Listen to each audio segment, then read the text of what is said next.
حضرات ذی وقار، اللہ رب العزت کی مقدس کتاب قرآن مجید کا 10واں پارہ سورہ التوبہ کی آیت مبارکہ، اس میں اللہ رب العزت نے ارشاد فرمایا قُلْ لَن يُصِيبَنَا إِلَّا مَا كَتَبَ اللَّهُ لَنَا هُوَ مَوْلَانَا۔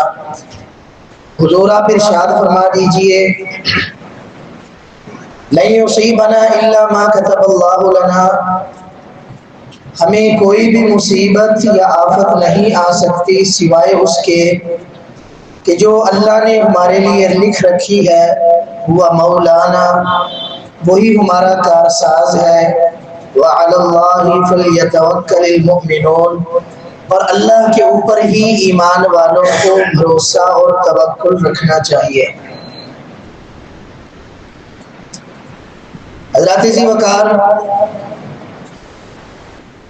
اللہ رب العزت کو اپنا رب، رازق، خالق اور مالک سمجھنے کا ایک تقاضا یہ بھی ہے کہ انسان اسی ایک اکیلے اللہ کے اوپر بھروسہ رکھے، اسی ایک اکیلے اللہ سے ڈرے، اپنی ساری امیدیں وابستہ رکھے تو صرف اسی ایک اکیلی ذات سے وابستہ رکھے۔ دنیا میں زندگی گزارتے ہوئے انسانوں کے سامنے مختلف قسم کی باتیں سامنے آتی ہیں، مختلف قسم کے حالات کا سامنا کرنا پڑتا ہے، کبھی انسان جیتتا ہے، کبھی ہارتا ہے، کبھی خوشیاں ملتی ہیں، کبھی غموں کا سامنا کرنا پڑتا ہے۔ یہ اتار چڑھاؤ، یہ اس زندگی کا حسن ہے، یہ معاملات، یہ نظام ایسے ہی چلتا رہتا ہے تا وقت کہ انسان ابدی نیند سو جائے اور اپنے خالق حقیقی کے پاس چلا جائے۔ یہ بات یاد رکھیے، اللہ رب العزت نے انسان کو اشرف المخلوقات اگر بنایا ہے تو اس کی وجوہات ہیں، ان وجوہات میں سے ایک وجہ یہ بھی ہے کہ اللہ رب العزت نے انسان کو اس قابل بنایا ہے کہ وہ مشقتیں جھیل سکے، وہ پریشانیاں سہ سکے، وہ چیلنجز کا مقابلہ کر سکے۔ اللہ رب العزت نے انسان کو پیدا کرنے سے پہلے انسان میں یہ صلاحیت رکھی ہے، لَقَدْ خَلَقْنَا الْإِنسَانَ فِي كَبَدٍ، کہ ہم نے انسان کو پیدا ہی مشقتیں جھیلنے کے لیے ہے۔ تو اس لیے دنیا میں اگر آفات آئیں، مصیبتیں آ جائیں تو بجائے اس کے دل چھوٹا کرے، انسان مایوس ہونے کی جانب جائے، اس بات کو ذہن میں رکھنا چاہیے، اسی آیت کو ایک مد نظر رکھ لیا جائے، اسی آیت کا مفہوم ہی سمجھ لیا جائے کہ اللہ رب العزت نے اپنے حضور کو کیا بات سمجھائی ہے۔ اللہ رب العزت نے فرمایا کہ قل، حضور آپ ارشاد فرمائیے کہ لن یصیبنا الا ما کتب اللہ لنا، کہ ہمیں جو بھی مصیبت آئے گی، جو بھی ہمیں نقصان پہنچے گا، وہ وہی ہوگا جو اللہ نے ہمارے لیے لکھ رکھا ہے۔ اس سے اگلے الفاظ ہے ہوا مولانا، وہ اللہ ہمارا کارساز ہے۔ حضرات یہ عقیدہ ہے، یہ بھروسہ ہے، یہ توکل ہے کہ مصیبت آئی اس اللہ کی جانب سے ہے، وہ ہمارا خیر خواہ ہے، ہمارا کارساز ہے، اس مصیبت کو دور بھی وہ کر دے گا۔ ایمان والوں کے لیے سبق کیا ہے؟ وَعَلَى اللَّهِ فَلْيَتَوَكَّلِ الْمُؤْمِنُونَ، ایمان والوں کو اللہ پہ بھروسہ رکھنا چاہیے۔ تو حضرات ذی وقار، ہم جس علاقے میں رہتے ہیں، اس علاقے میں مختلف قسم کی تہذیبوں کا آپس میں اختلاط رہا ہے، جس کی وجہ سے بہت ساری چیزیں ایسی ہیں جو باوجود ہم مسلمان ہونے کے اپنی لا علمی کی بنا پر ہم یہ سمجھتے ہیں کہ شاید یہ بھی اسلام کا حصہ ہے، حالانکہ ان چیزوں کا یا ان عقائد کا، ان رسومات کا اسلام سے دور دور تک کوئی تعلق نہیں ہوتا۔ انہی جو بدعقیدگیاں یا جو رسومات ہمارے زمانے میں رائج ہیں، ان میں سے ایک یہ سفر کے مہینے کو اپنے لیے اچھا نہ سمجھنا ہے، اور ہمارے درمیان اس قدر بدعقیدگی پائی جاتی ہے کہ اکثر لوگ جو ہے وہ جب اپنی اولاد کی شادی بیاہ کے بارے میں سوچتے ہیں تو وہ یہ کہتے ہیں کہ محرم اور سفر کو ذرا گزر لینے دیا جائے، اس کے بعد ہم شادی کریں گے۔ چلے محرم کی وجہ سے کچھ لوگ عقیدت کی بنا پہ فیصلہ لیتے ہیں، حالانکہ سنت وہ بھی نہیں ہے. کسی بھی وجہ سے جو ہے وہ کوئی بھی دن یا کسی بھی دن خوشی کرنا اسلام میں اس کی ممانعت بالکل بھی نہیں رکھی گئی. اگرچہ چیز غلط وہ بھی ہے، لیکن کہیں نہ کہیں ایک عقیدت کی بنا پہ بات سمجھ میں آتی بھی ہے. لیکن سفر کے بارے میں جو بد عقیدگی ہے وہ کسی لحاظ سے بھی درست نہیں ہے. یہ سراسر دوسروں سے استعار لیا گیا، مستعار لیا گیا کہ عقیدہ ہے کہ اس سفر کا مطلب، چونکہ سفر کا مطلب خالی ہونا ہوتا ہے، تو اس لیے یہ مہینہ برکات سے خالی ہے. اور کچھ ناعاقبت اندیشوں نے تو یہاں تک بھی کہہ دیا کہ اس مہینے میں اتنی بلائیں نازل ہوتی ہیں. تو یہ ساری کی ساری وہی توہمات ہیں کہ جو ہمارے ذہنوں میں اسلام کی جانب سے نہیں بلکہ اسلام سے دوری کی وجہ سے دیگر مذاہب یا دیگر تہذیبوں کی بدعقیدگی ہمارے عقیدے میں جو اختلاط کر گئی ہے اس میں سے ہے. سفر کے بارے میں عرب میں ایک بدعقیدگی پائی جاتی تھی. ان دنوں میں یعنی سفر کے مہینے میں گھر خالی ہو جایا کرتے تھے. خالی کس لیے؟ کہ اس سفر سے پہلے 3 مہینے حرمت والے مہینے ہیں، اور حرمت والے مہینوں کا عرب اتنا احترام کیا کرتے تھے، وہ کسی سے لڑتے نہیں تھے، جھگڑا نہیں کرتے تھے. اگر کوئی ان کی جنگ جاری بھی ہوتی تو ان 3 مہینوں میں رک جایا کرتے تھے.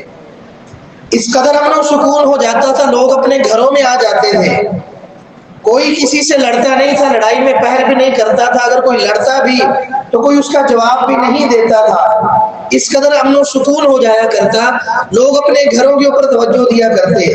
لیکن جیسے ہی یہ 3 حرمت والے مہینے گزر جاتے تو پھر سے وہی لڑائی جھگڑے شروع ہو جاتے، پھر سے وہی قتل و غارت شروع ہو جاتی، پھر سے وہی چوری ڈکیتی کے معاملات شروع ہو جاتے، پھر سے وہی جو ہے نقب زنی کے معاملات شروع ہو جاتے. تو عرب میں جو ہے وہ یہ محاورہ رائج ہوا کہ سافر المکان، کہ گھر خالی ہو چکا ہے. تو اس لیے وہ سفر کے مہینے کو اپنے لیے اچھا نہیں سمجھتے تھے. حالانکہ اگر دیکھا جائے، غور کیا جائے تو اس میں سفر کا کوئی قصور نہیں ہے. قصور ہے تو لوگوں کے اپنے برے اعمال کا ہے. کس نے کہا ہے کہ لڑائی جھگڑا کیا جائے؟ کون سی ایسی بات آپ بنی ہے کہ آپ کو چوری ڈکیتی کے علاوہ کوئی راستہ نہ ملے؟ کون سی ایسی بات ہے کہ آپ ساری زندگی لڑتے ہی رہیں؟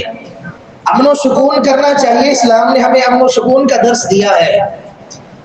تو یہیں سے پھر پہلے ایک چھوٹی سی بات ہوتی ہے، وہ بڑھتی بڑھتی اس قدر ہوا بن جاتی ہے کہ ایک عام انسان یہ سمجھتا ہے کہ شاید یہ معاملہ ایسا ہی ہے، جبکہ اللہ کے نبی صلی اللہ علیہ وسلم نے بڑے واضح الفاظ میں یہ بات ارشاد فرما دی کہ لا عدوى ولا طیرۃ ولا حامۃ ولا سفر، کہ کوئی بیماری متعدی نہیں ہوتی، بدشگونی لینا اسلام میں جائز نہیں ہے، الو کا بولنا نحوست کا باعث نہیں ہے، اور نہ ہی سفر کا مہینہ برکتوں سے خالی ہے.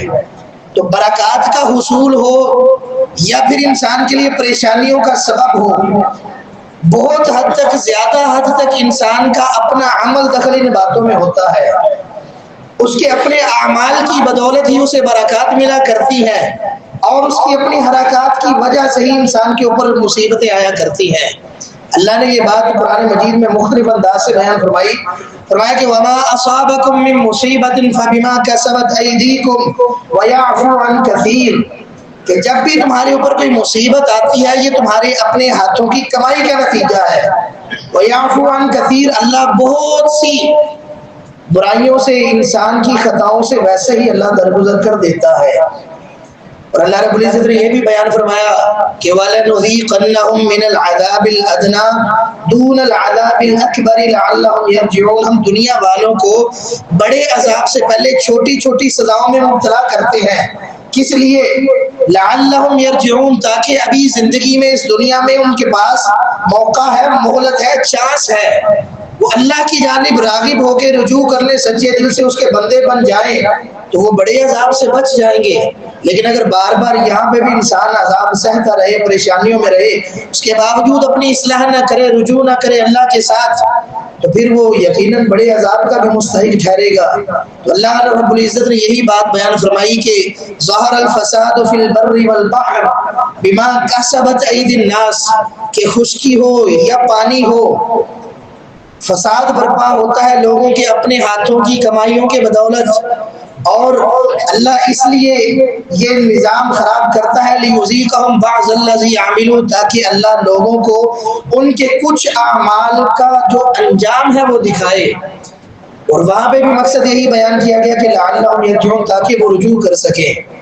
تو حضرات ذی وقار، اللہ رب العزت نے انسان کو فضیلت عطا کی ہے، اللہ نے انسان کو اشرف المخلوقات بنایا ہے، اور عقائد کے معاملے میں اللہ رب العزت نے انسانوں کے جو تصورات ہیں اس قدر مضبوط کیے ہیں، عقائد اس قدر مضبوط کیے ہیں اللہ رب العزت نے، کہ اللہ رب العزت نے مختلف کتابیں، صحیفے نازل فرمائے۔ اللہ رب العزت نے کم و بیش 1,24,000 پیغمبر دنیا میں مبعوث فرمائے، کس لیے؟ کہ لوگوں کی عقائد کو درست رکھا جا سکے، اللہ رب العزت کے بارے میں جو انسانوں کی سوچ ہے وہ درست رہ سکے۔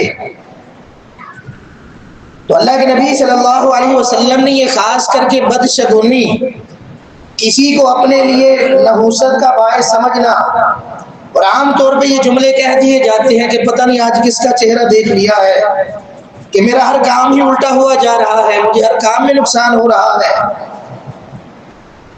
مطلب یہ ہے کہ انسان دوسروں کے اوپر الزام ڈالنے کا بہانہ مانگتا ہے، نہیں دیکھتا تو اپنے گریبان میں نہیں دیکھتا کہ مجھ سے کیا خطا ہوئی کہ جس کی وجہ سے مجھے یہ نقصان سہنا پڑا۔ یہ اللہ رب العزت کا حکم ہے کہ اپنے اندر غور و فکر کیا جائے کہ کہاں پہ غلطی ہوئی جس کا یہ نتیجہ ہمیں ملا، لیکن انسان اپنی غلطی نہیں مانتا، انسان ضدی ہے اس معاملے میں، بہت مشکل ہے اس کا اپنے آپ کو قائل کرنا، اس بات کے اوپر آمادہ کرنا کہ انسان اپنی غلطی تسلیم کرے۔ اور جب انسان اپنی غلطی تسلیم کر لیتا ہے تو سمجھ لیجئے معاملات کا جو سدھار ہے، جو غلطیوں کی اصلاح ہے، وہ تقریباً 80% سے زیادہ وہ غلطی اسی وقت درست ہو جاتی ہے جب انسان صرف تسلیم کر لے کہ ہاں یہاں پہ میں غلط ہوں۔ اللہ رب العزت اپنے بندوں کی توبہ کو قبول کرتا ہے، اپنے بندوں کو معاف کرتا ہے، لیکن اس توبہ کی بھی اللہ رب العزت نے ایک شرط رکھی ہے۔ اللہ کے نبی صلی اللہ علیہ وسلم نے ارشاد فرمایا کہ ان العبد اذا اعترف ثم تاب تاب اللہ علیہ، کہ بندہ جب اعتراف کرے، اللہ کے سامنے اقبال جرم کرے کہ اللہ مجھ سے خطا ہوئی ہے، تو جو بندہ اعتراف کرتا ہے پھر وہ توبہ کرتا ہے تو اللہ رب العزت اس کی توبہ کو قبول کرتا ہے۔ تو یہ اعتراف سب سے پہلے یہ شرط ہے، لازمی شرط ہے۔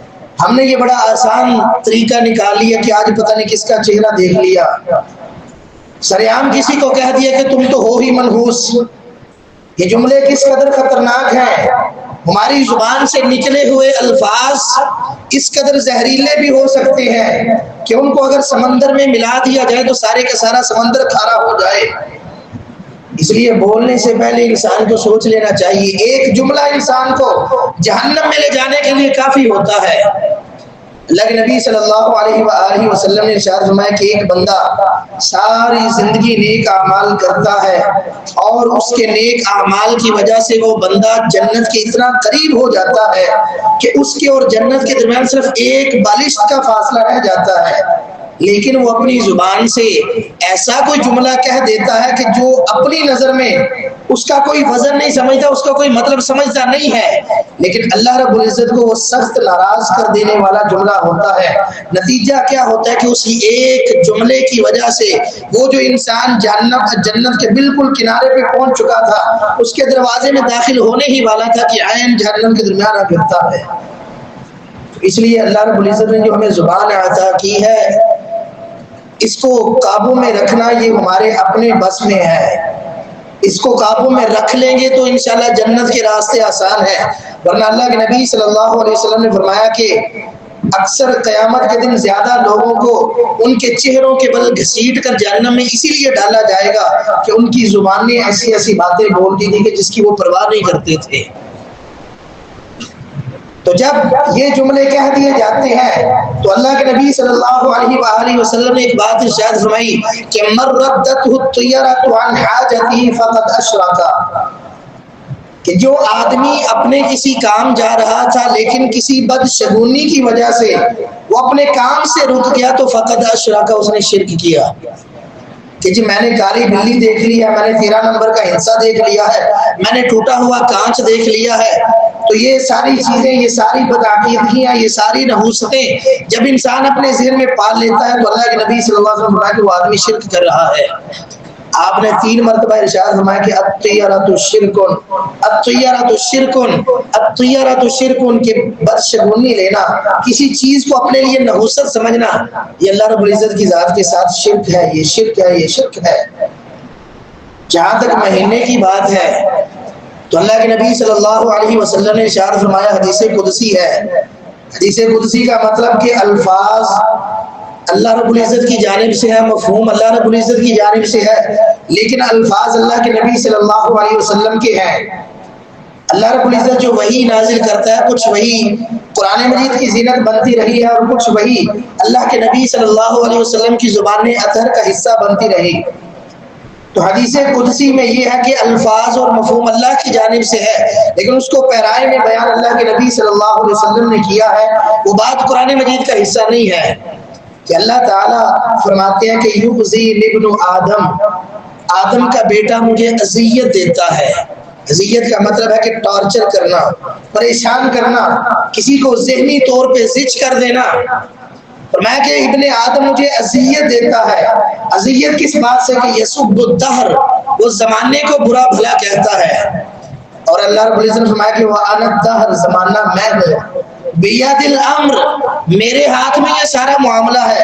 اُقَلِّبُ اللَّيْلَ وَالنَّهَارِ، میں ہی دن رات کو بدلنے والا ہوں. اس لیے یہ ہمارے ہاں یہ جملے، ان کا کوئی وزن سمجھا ہی نہیں جاتا. جی حالات خراب ہیں، زمانہ خراب ہے، یہ وقت ہی برا چل رہا ہے، عام طور پہ یہ جملے کہہ دیے جاتے ہیں. لیکن یاد رکھیے، وہ وقت ہو، وہ زمانہ ہو، وہ دن رات کا نظام ہو، وہ حالات ہو، اللہ رب العزت نے فرمایا کہ وہ سب کچھ میں ہوں. میں ہی ان معاملات کو ہینڈل کرنے والا ہوں، چلانے والا ہوں. دن رات کا نظام میں بدلتا ہوں. وَتِلْكَ الْأَيَّامُ نُدَاوِلُهَا بَيْنَ النَّاسِ، یہ دن ہم لوگوں کے درمیان پھیر پھیر کے ہم لاتے ہیں. تو انسان کا کوئی بھی گلہ ہو، شکوہ ہو، وہ انسان اللہ سے کرے، نہ کہ انسان جو ہے وہ دن اور رات کو برا کہنا شروع کر دے، کسی مہینے کو برا کہنا شروع کر دے، کسی ہفتے یا دن کو اپنے لیے برا سمجھنا شروع کر دے. عقائد کے معاملے میں اللہ رب العزت کی ہاں کوئی بھی سمجھوتا نہیں ہے، کوئی کمپرومائز نہیں ہے. فرمایا ان اللہ لا یغفر ان یشرک بہ، اللہ رب العزت اس بات کو پسند نہیں، اس بات کو معاف نہیں کرے گا کہ اس کے ساتھ شرک کیا جائے. وَيَغْفِرُ مَا دُونَ ذَلِكَ لِمَن يَشَاءُ، اور اس کے علاوہ جتنے بھی گناہ ہوں گے اللہ تعالیٰ معاف کر دے گا. اللہ معاف کرنے کے اوپر قادر ہے. حدیث قدسی ہے، اللہ رب العزت ابن آدم کو مخاطب کرتے ہیں کہ اے ابن آدم، اگر تو میرے پاس اس کیفیت میں آئے، اس حالت میں آئے کہ ساری زمین تیرے گناہوں سے بھری ہو، لیکن تو نے میرے ساتھ شرک نہ کیا ہو، مجھے کوئی پرواہ نہیں، میں سارے کے سارے گناہ تیرے معاف کر دوں گا. ایک جانب اللہ رب العزت کی رحمت کا یہ عالم ہے کہ اللہ نے فرمایا کہ اگر تو نے میرے ساتھ شرک نہ کیا ہو تو زمین بھی اگر تیرے گناہوں سے بھر جائے تو میں تجھے معاف کر دوں گا. لیکن دوسری جانب اللہ رب العزت نے قرآن مجید میں یہ بات بھی ارشاد فرمائی کہ لئن اشرکت لیحبطن عملک، اگر تو نے شرک کیا تو سارے کے سارے عمل ضائع ہو جائیں گے. اللہ کے ساتھ شرک اس قدر خطرناک ہے. کچھ چیزیں جو ہوتی ہیں ہم سمجھتے ہیں کہ شاید وہی شرک ہے، لیکن بسا اوقات ہمارے اپنے افعال، ہمارے اپنے اقوال وہ اس قدر بدترین شرک بن جاتے ہیں کہ ہم اندازہ بھی نہیں لگاتے. اس لیے اللہ کے نبی صلی اللہ علیہ وسلم نے جو دعائیں اپنی امت کو سکھائی تھی، ان دعاؤں میں سے ایک یہ دعا بھی ہے کہ اللہ میں تجھ سے پناہ مانگتا ہوں اس بات سے کہ میں تیرے ساتھ شرک کروں جان بوجھ کر، یا پھر ایسا شرک کر بیٹھوں کہ جس کا مجھے علم نہیں ہے. اللہ رب العزت کی پناہ مانگنی چاہیے. اللہ رب العزت سے جو ہے وہ توبہ اور استغفار اس معاملات میں کرتے رہنا چاہیے. معاملات بڑے خطرناک بن جاتے ہیں. انسان کا عقیدہ جہاں پہ ڈگمگا جاتا ہے وہاں پہ انسان جو پٹری سے اترنا شروع ہو جاتا ہے. اور پھر جن حالات میں، جن فطروں کا ہم اس وقت سامنا ہمیں ہے اس دور میں، تو یہ ضروری امر ہے کہ اللہ رب العزت کے ساتھ تعلق کو مضبوط رکھا جائے. جو انسان اللہ کی جانب آئے گا، اللہ رب العزت نے وعدہ کیا ہے حدیث قدسی کے مطابق، ایک آدمی اگر ایک قدم چل کے اللہ کی جانب آتا ہے تو اللہ فرماتے ہیں میں 2 قدم چل کے آتا ہوں، اگر وہ مسلسل پیدل چل کے آتا ہے تو اللہ فرماتے ہیں کہ میں بھاگ کے اس کا استقبال کرتا ہوں۔ اور اللہ رب العزت نے فرمایا کہ انا عند ظن عبدی بی، بندہ میرے بارے میں جیسا سوچے گا اس کی سوچ کے مطابق ہی اس کے ساتھ معاملہ کیا جائے گا۔ تو اگر کسی کا اچھا گمان ہوگا اللہ رب العزت کی ذات کے بارے میں تو یقیناً اس کے لیے اچھائیاں ہی اچھائیاں ہیں، اگر انسان برا سوچے گا تو پھر اسے خود سوچنا چاہیے کہ وہ اس ارحم الراحمین کے بارے میں برا کیوں سوچتا ہے۔ تو اس لیے اپنے عقائد کو درست کرنے کی ضرورت ہے۔ مصیبتیں آتی ہیں، پریشانیاں آتی ہیں، یہ اسی زندگی کا حصہ ہے، لیکن عقیدے کی بات کیا ہے جو اللہ رب العزت نے سورہ توبہ میں ارشاد فرمائی، قل حضور آپ ان دنیا والوں سے کہہ دیجئے لن یصیبنا الا ما کتب اللہ لنا، ہمارے اوپر صرف وہی مصیبت آ سکتی ہے، وہی آفت آ سکتی ہے، وہی نقصان ہمارا ہو سکتا ہے جو اللہ نے ہمارے لیے لکھا ہے، ہوا مولانا، وہی ہمارا خیر خواہ ہے، وہی ہمارا دوست ہے، وہی ہمارا کارساز ہے، وہی ہمارا مالک ہے۔ یہ لفظ مولا کے کئی معنی ہیں، تو آپ اس کو جتنے اچھے انداز سے اس کو آپ بیان کر سکیں، جتنے اچھے انداز سے آپ اپنے ذہن میں بٹھا سکیں کہ وہی مالک ہے، وہی کارساز ہے، اگر مصیبت آئے بھی تو اس کا نعم البدل بھی وہی عطا کرے گا۔ ایمان والوں کے لیے حکم یہ ہے کہ وعلی اللہ فلیتوکل المؤمنون، ایمان والوں کو چاہیے کہ وہ اللہ کے اوپر بھروسہ رکھیں، اللہ کے اوپر توکل رکھیں، اور جب انسان اللہ کے اوپر توکل کر لیتا ہے، حقیقی معنوں میں توکل کر لیتا ہے، تو اللہ رب العزت اپنے بندوں کے اوپر اس طرح سے عنایات کرتا ہے کہ جیسے وہ پرندوں کے اوپر عنایتیں کرتا ہے کہ وہ خالی پیٹ جاتے ہیں اور بھرے پیٹوں سے واپس آتے ہیں، اللہ رب العزت اس طرح سے اپنے بندوں کے اوپر پھر انعامات کی بوچھار کرتا ہے۔ اللہ رب العزت سے دعا ہے کہ اللہ تعالی ہمیں عمل کرنے کی توفیق عطا فرمائے۔ وما علینا الا البلاغ۔